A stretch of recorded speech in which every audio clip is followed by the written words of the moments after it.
tanggal 10 September. Siap. Rusak Juli 3 bulan. Ingat banget saudara tanggal 25 September. Nah ini. Nggak logik. Tunggu dulu, saudara diperiksa bulan September. Ya kan? Siap. Ya terlalu hebat.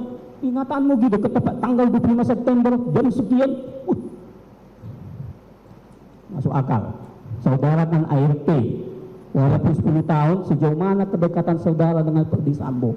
Siap. Sementara korban Yosua dalam BAP saksi-saksi di berkas ini, ya kan?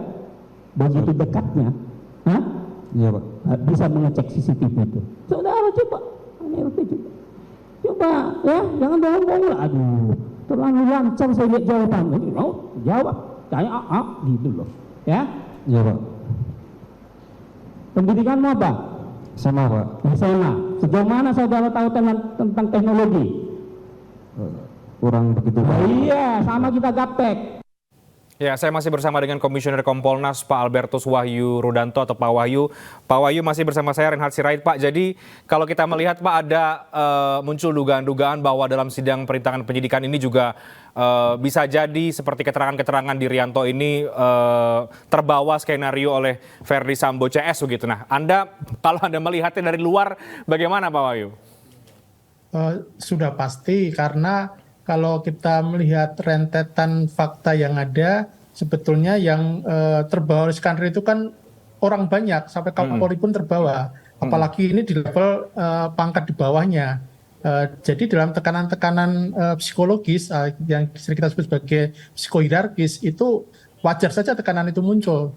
Dan tekanan muncul itu kemudian menjadikan dia mengikuti irama apa yang menjadi skenario dari Pak Sambo. Hanya pada kenyataannya kan pada belakangan pada membantah kan. Artinya sebetulnya apa yang diakui sebelumnya dan dilakukan sebelumnya itu sebetulnya kan mengikuti apa yang menjadi maunya Pak Sambo kan. Ya. Faktanya kan seperti itu faktanya ya. Oke. Dan Anda juga melihat bahwa para perwira yang kemudian dicopot dari jabatannya ini sebetulnya bagaimana yang ketika kemudian kita tahu posisinya sekarang menjadi terdakwa perintangan penyidikan, Pak Wahyu? Ya, jadi memang ini menjadi debatable karena semuanya bilang menjalankan perintah.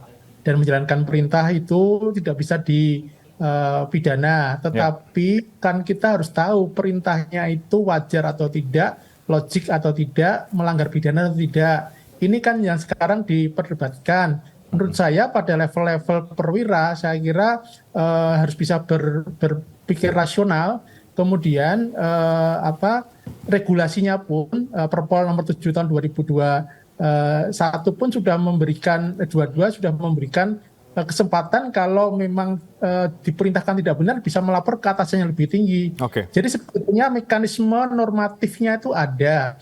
Tetapi yang mengherankan memang para perwira tadi dengan adanya tekanan budaya organisasi tidak bisa bereaksi atau bertindak. Itu saya kira yang harus menjadi catatan penting di tubuh Polri, dan itu saya kira yang harus direformasi. Perbaikannya harus benar-benar mendasar. Ini problem kalau semuanya lalu bilang menjalankan perintah, lalu apa gunanya mereka punya kemampuan manajerial untuk menilai mana baik mana benar. Baik, Pak Wahyu, dari kacamata Anda, seberapa penting sidang perintangan penyidikan yang digelar hari ini bagi kredibilitas dan juga citra Polri, karena sekali lagi ini melibatkan para mantan anggota perwira dan juga akhirnya kemudian Polres Jaksel juga terseret dalam kasus ini yang kemudian hari kita tahu diperiksa sebagai saksi juga.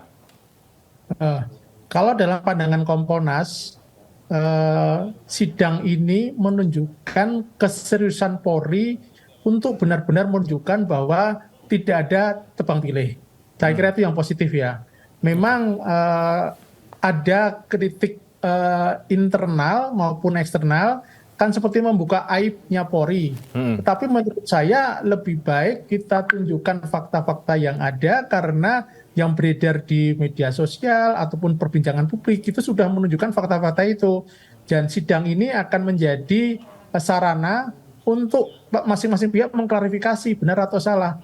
Jadi kalau kita melihat sisi positifnya saja lah, kita beri positifnya, biarlah kemudian fakta bicara, sehingga yang memang tidak lurus itu ketahuan, yang istilahnya Kapolri kita lagi bersih-bersih untuk mengayak emas ya. Saya kira ini momentum kesempatan ya, kita harus berani terbuka bahwa memang ada masalah di dalam, dan kita harus berikan apresiasi Polri berani untuk menunjukkan di mana salahnya dan keberanian untuk meluruskan apa yang benar dan harus dilakukan. Saya kira itu yang harus diapresiasi, Mas.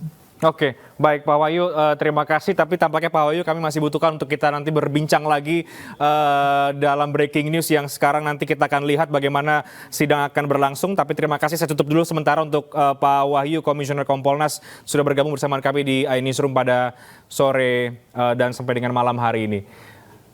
Dan kami akan segera kembali sesaat lagi, tetap bersama kami di iNews.